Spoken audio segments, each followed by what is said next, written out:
So next is language development and communication. So this domain includes receptive language, expressive language, foundations of reading, foundations for writing.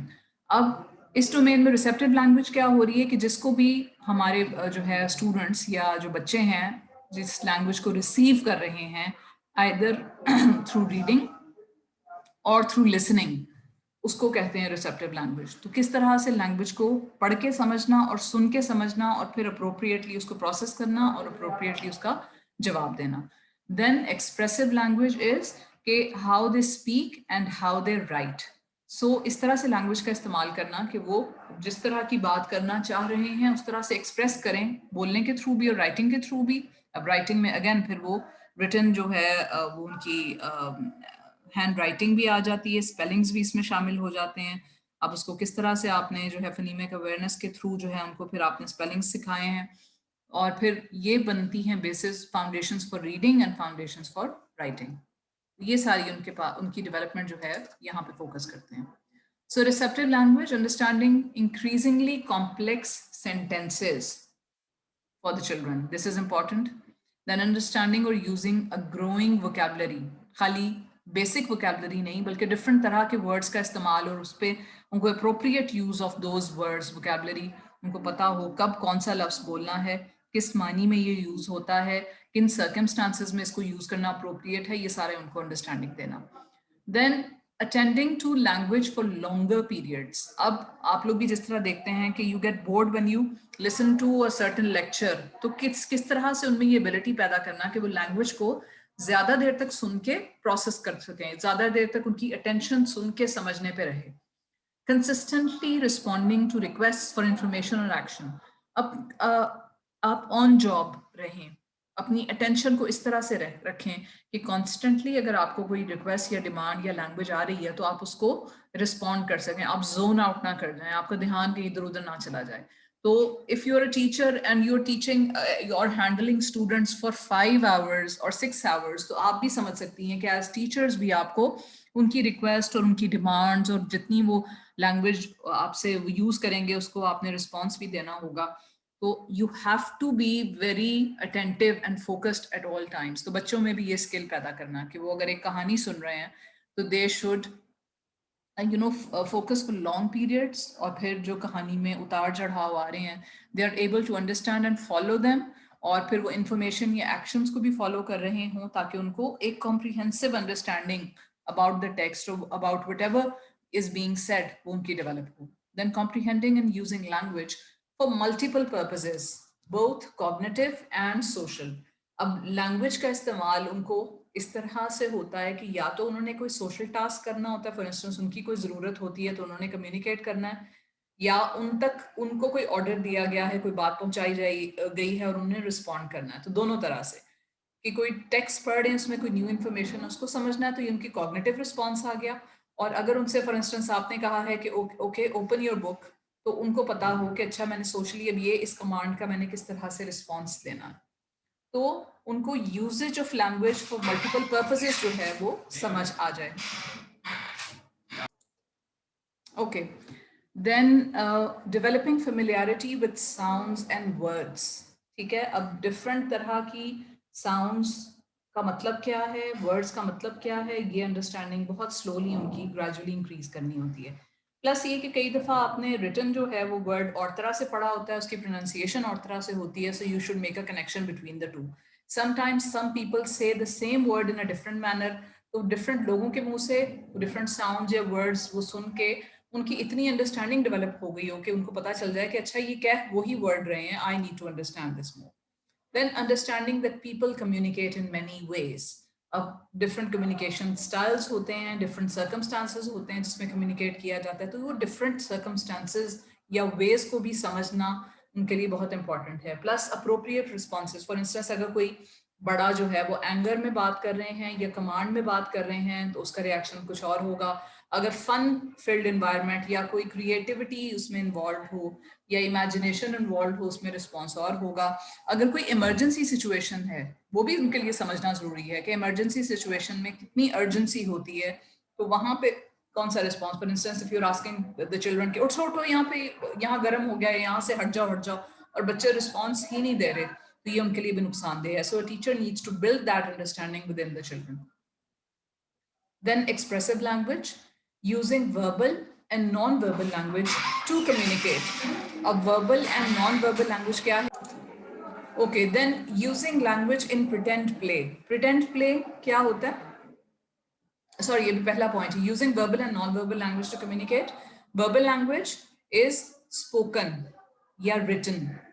ठीक है. Non-verbal language किस तरह से आपके actions आपके किस तरह से इस्तेमाल हो रहे हैं. एक मिनट बेटा. Okay, so using language in pretend play क्या होता है?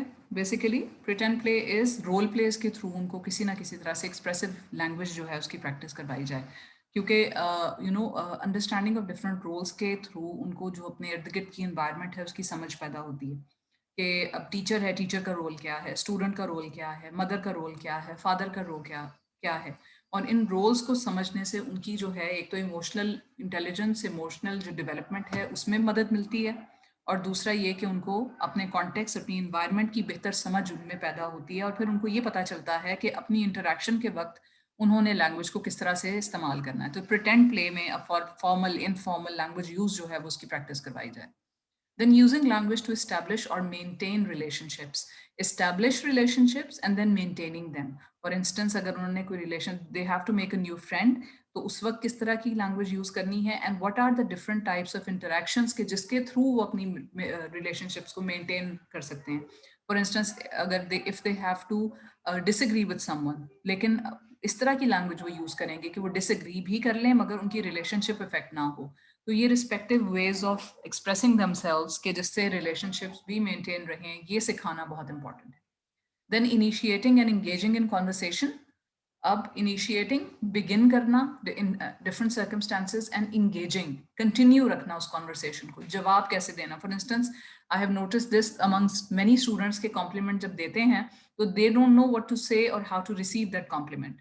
तो अगर इस तरह की कॉन्वर्सेशंस की उनको प्रैक्टिस या आदत हो तभी वो उसमें सही तरीके से उस पर एक्सप्रेसिव लैंग्वेज का इस्तेमाल कर सकते हैं.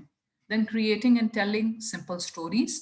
आइदर दीज आर स्टोरीज के जो उन्होंने सुनी है उनको अपने वर्ड्स में बताएं, या फिर they can create new stories. इससे भी एक्सप्रेसिव लैंग्वेज प्रैक्टिस होती है. Asking questions and making comments, because asking questions के थ्रू उनकी क्रिटिकल जो थिंकिंग स्किल्स हैं वो डेवलप होती हैं. And then making concepts comments जो हैं उससे भी उनकी लॉजिकल अंडरस्टैंडिंग, और आपको पता चलेगा कि उनकी कॉग्निटिव डेवलपमेंट किस तरह की हो गई और कहाँ गैप्स रह गए हैं. तो if they are able to understand but if they are not able to comment in a correct way, तो उन आप गेस नहीं कर सकेंगे कि कहाँ गैप रह गया और कहाँ उनकी अंडरस्टैंडिंग सही से डेवलप हो गई. So expressing what they want in the way that it should be expressed, that is very important. Then communicating with expression, especially when they are role playing or in dramas, with expression, appropriate expression के साथ communicate करना, इसकी practice देनी है. Using more complex words and sentences. Again, कि उनकी vocabulary enhance हो और age appropriate words and sentences का वो इस्तेमाल कर सकें. Okay, this is expressive language, and then foundations for reading. अब foundations for reading में क्या आ रही है कि पहले तो उनकी motivation for reading develop करनी है. They should be able to show interest in books, और उनको books interesting way में present की जाए ताकि उनका interest maintain भी रहे और develop भी हो. Then they should enjoy the story books or information books or the poetry which is read aloud to them. उनको enjoy करें. Enjoy कब करेंगे? जब उनकी receptive skills सही तरह से बनी होंगी. Then independently read or turn pages or point to the words or tell the story. अब ये इंडिपेंडेंटली रीड करने से भी अगेन उनको मास्टरी स्किल्स, कॉम्पिटेंस उनकी डेवलप होती है, और they enjoy the reading process in a better way. Independently right symbols for names. अब ये जो है वो जब अगर रीडिंग की रिकग्निशन आएगी, only then can be they be able to write even their own names, and they will find enjoyment in the process of reading and writing. Then show preferences for favorite books. Again, if you have dealt with the very young children, you will know कि कोई books या कुछ images ऐसे होते हैं कि they respond to those images in a positive way, और उसकी preference होती है और उसको repeatedly करना चाहते हैं, तो उनको उस तरह से जो है वो repeated उनको experience देना चाहिए. Then using books to learn about the world. अब उनकी basic immediate environment से हट के भी जो वाइडर वर्ल्ड है उसकी नॉलेज किसी तरह से बुक्स के थ्रू उन तक लाई जाए कि वो उसको जो है वो एक्सपीरियंस भी करें और समझें भी. Then foundations for reading में, the second thing is vocabulary and comprehension. Develop knowledge about what things are, how they work, respond to questions about stories, predict what will happen next. अभी आप सारी देखेंगे कि if you are reading aloud to them और अगर आप किसी तरह से उनको even stories जो है उनके साथ read कर रहे हैं तो ये उनकी comprehension increase करने वाली सारी. Develop knowledge about what things are and how they work. What things are, agar for instance, if you're telling them a story about a car, so what is basically a car? What does it do? It takes you from one place to another. How do they work? Unko start kiya jata hai. They are controlled by a steering wheel. Is tarah ki unki information aap reading ke through badha sakte hain. Then respond to questions about the stories. ये उनकी comprehension को increase और cognitive skills को develop करने के लिए ज़रूरी है कि अगर किसी कैरेक्टर के मुतालिक आप कुछ पूछें तो वो उसके बारे में बता सकें.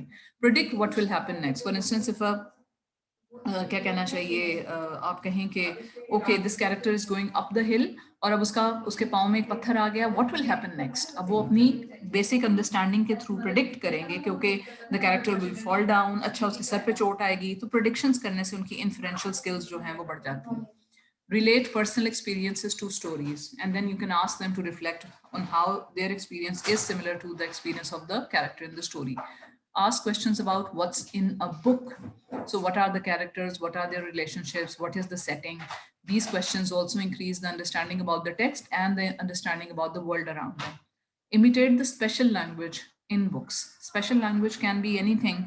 जैसे डायनासोर्स के कैरेक्टर्स को इंट्रोड्यूस किया जाए, okay they have a certain kind of a language or new words or vocabulary. This can also give them an experience about accepting the different kinds of languages that they will experience later on in life. And they should also know that only their language is not the one acceptable, बल्कि बहुत एक wide diaspora है different languages का, which should be understood. Then foundations for writing. Using a variety of writing tools and materials, including pencils, crayons, brushes. They can also use paints and ये इसका सारा जो है उनको experience देना. Then using a variety of writing in their play.